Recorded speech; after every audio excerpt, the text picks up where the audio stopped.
Hello, c'est HR, votre chroniqueur. Alors aujourd'hui, samedi, naturellement, je vais vous parler d'un film From Asia.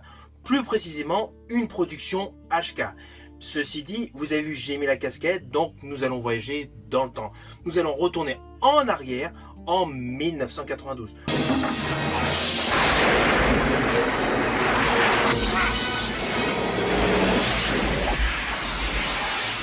Pourquoi? Car je vais vous parler d'un film culte, d'un film incontournable réalisé par John Woo, qui a pour titre À toute épreuve.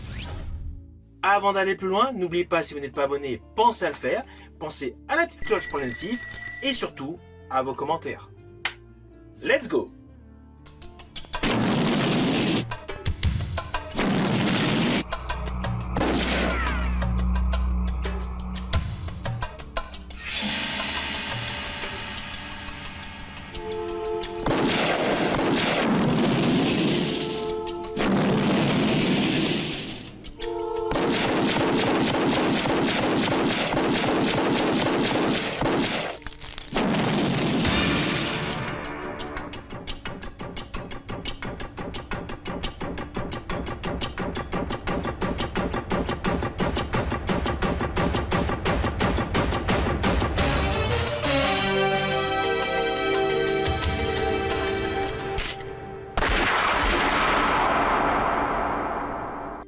Alors oui, vous devez vous demander, mais pourquoi j'ai décidé de vous parler aujourd'hui de ce film À toute épreuve réalisé par John Woo?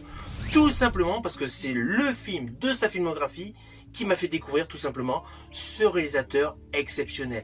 Oui, je sais, il avait tourné plusieurs films avant. Depuis, je les ai tous vus. Je n'ai pas découvert les films de John Woo dans l'ordre chronologique de ses réalisations. Celui-ci, À toute épreuve, est le premier film que j'ai découvert. Je ne vous cache pas, je suis tombé sous le charme. C'est vraiment le film qui m'a fait aimer les action movies made in HK.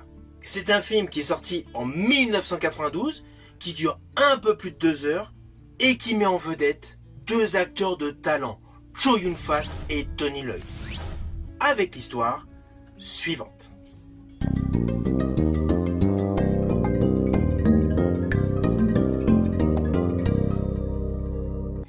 Évidemment, je vais vous faire de manière très simplifiée.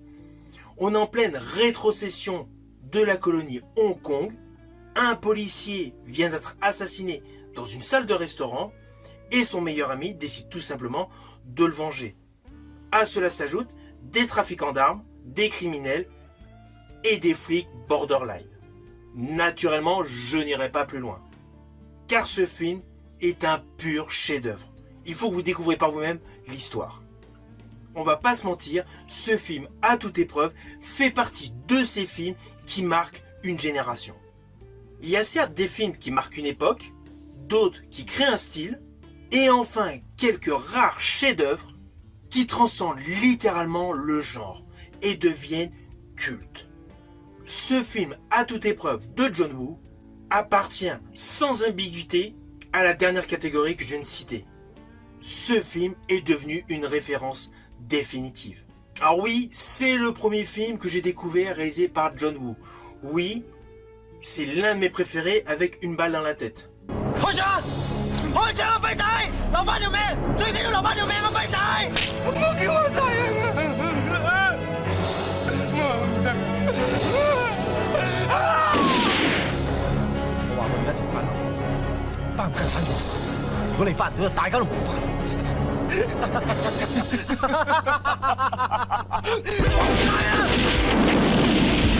Par ailleurs, ce film est selon moi le meilleur rôle de Chow Yun-fat, acteur de talent incontournable des années 90 dans le cinéma HK. Et honnêtement, il y a une logique profonde sur mes choix. Car en fait, ce film À toute épreuve est en quelque sorte le point culminant de la carrière de John Woo. Mélange d'action balistique, opératique et d'instants tragiques mélodramatiques. Il y a des chorégraphies totalement impossibles et des personnages au charisme impeccable. Alors pour certains, ce film est considéré comme un adieu flamboyant au cinéma de Hong Kong de John Woo, car c'est son dernier grand film avant son départ pour Hollywood. On va dire en quelque sorte une sorte de chant du cygne, mais explosif, musical et virtuose. En fait, il condense la totalité de tout ce que le réalisateur avait expérimenté dans ses œuvres précédentes.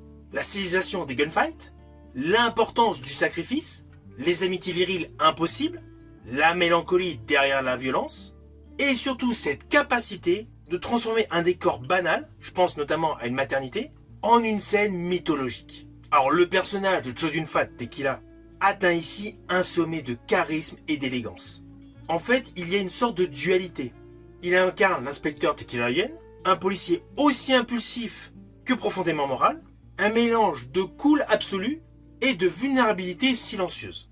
Et d'ailleurs, ce qui frappe tout au long de ce long métrage, c'est qu'à chaque plan séquence, Chow Yun-fat dégage une intensité majeure. Il a en quelque sorte une posture, un flegme unique qui capte tout simplement l'attention. Alors le plan iconique où il joue du jazz dans un bar, au cœur d'une sorte de pénombre, dénote complètement avec son côté d'action man.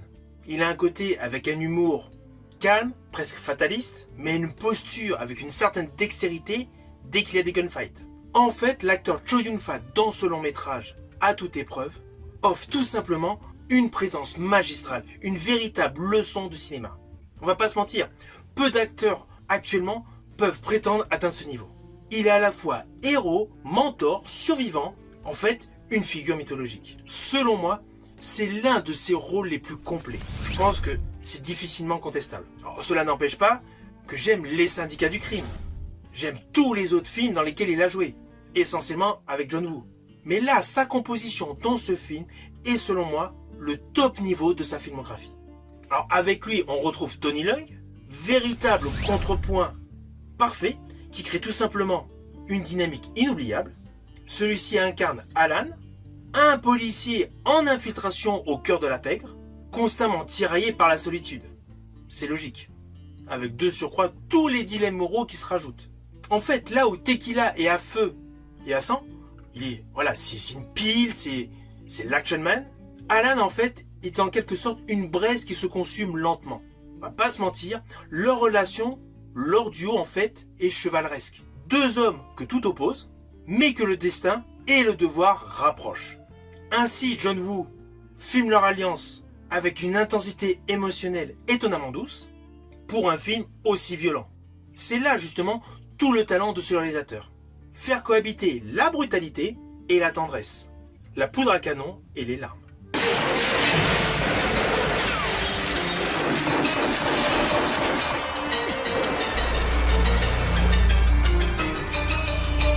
Alors la scène où les deux héros se livrent leur doute, au milieu d'un chaos imminent, fait partie des plus belles scènes d'action du cinéma hongkongais. D'ailleurs, c'est indéniable, sur toute la durée de ce film, toutes les séquences d'action en fait dépassent le simple ballet d'action orchestrée entre policiers et pègres. Il y a une réelle révolution dans la mise en scène de John Woo. Celui-ci ne filme pas uniquement les fusillades, il met en scène un véritable ballet.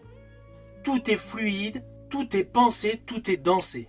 Les gunfights ne sont pas gratuits, ils sont tout simplement chorégraphiés comme des danses. Vous allez voir plusieurs fois la caméra rotative autour des acteurs, mélangeant ralenti, accélération et composition baroque des plans. Et puis naturellement, un symbolisme accru, les hôpitaux, les néons, les corridors. En fait, de simples endroits classiques sont transcendés de façon à nous les mettre de manière symbolique. À cela s'ajoute évidemment tout ce qui est pyrotechnique, les explosions synchronisées,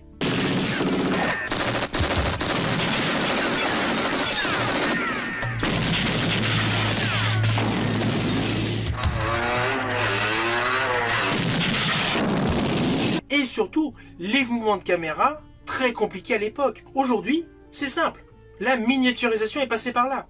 Mais à l'époque, n'oubliez pas tout le matériel qu'il y avait. On ne filmait pas en numérique, c'était des pellicules, donc beaucoup plus complexes. Donc lorsque vous voyez des mouvements très fluides au cœur de gunfight, je peux vous assurer qu'il y a un vrai travail derrière.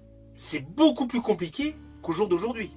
Alors évidemment, la scène d'ouverture dans le salon de thé, rien que cette séquence, c'est un classique absolu. Même si vous n'aimez pas les action movies, juste cette séquence pour voir la qualité, la mise en scène, toute la chorégraphie, regardez-la. Mais ce qui est le plus fou, c'est qu'avec une scène comme celle-là, On se dit c'est le point culminant en action dans ce film. Eh bien non. En fait, durant tout le long métrage, ça va être crescendo. Avec justement le grand final dans l'hôpital. Un morceau de bravoure hallucinant qui dure plus de 30 minutes. Où les personnages traversent les étages, les couloirs, les ascenseurs et les salles d'opération. Et bien sûr, la séquence du plan séquence de plus de 2 minutes dans l'hôpital où les deux acteurs Chow Yun-fat et Tony Leung avancent en éliminant des ennemis sans coupure visible. C'est l'une des scènes d'action les plus mythiques jamais réalisées. C'est le genre de moment dont les réalisateurs actuels s'inspirent encore. Ainsi, la force de ce film à toute épreuve, c'est que malgré sa démesure, le film reste profondément humain. Ce n'est jamais un spectacle vide, et on retrouve tous les thèmes récurrents du réalisateur John Woo. L'honneur dans un monde corrompu, les amitiés impossibles, la mélancolie d'un devoir écrasant, le sens du sacrifice et la fraternité dans la violence. Ainsi, chaque balle qui est tirée sans avoir un sens moral. Chaque explosion porte une émotion, et chaque face-à-face en fait, relève un véritable dilemme intérieur. En fait, John Woo a certes été surnommé le Hitchcock du gunfight. Mais si vous regardez de manière assez attentive chaque plan de séquence de ces films, en fait, il y a beaucoup de poésie qui se dégage. De la poésie avec du sang, de la lumière et de la fumée. Alors justement, le dernier acte dans l'hôpital a un climax de folie. On y trouve des tensions, des fusillades virtuoses, un décor labyrinthique exploité à la perfection et une montée dramatique qui ne faiblit absolument pas. Sans oublier les moments de bravoure. Alors le sauvetage du bébé, le dernier échange entre Alan et Tequila et les explosions totalement coordonnées apportent justement une véritable plus-value à ce feu d'artifice pour conclure ce film.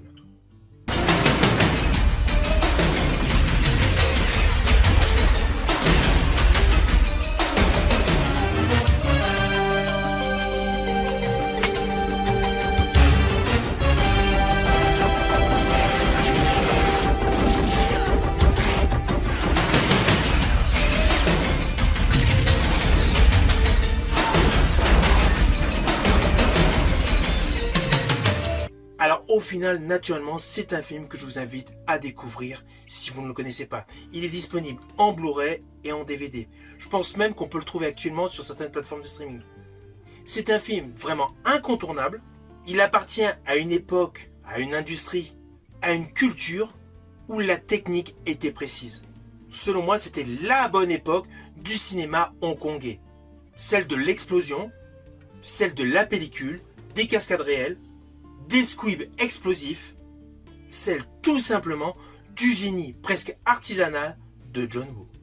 J'ai beau aimer certains films d'action d'aujourd'hui, avec des CGI où tout est bien fait, tout est bien lissé, mais selon moi, tous ces efforts techniques actuels étouffent tout simplement l'âme d'un film. Même si j'en apprécie. C'est indéniable, je préférais les action movies des années 90. Une fois que vous avez vu ma vidéo, n'hésitez surtout pas à me mettre en commentaire votre opinion sur ce film culte à toute épreuve. Je vous dis à bientôt pour une prochaine chronique.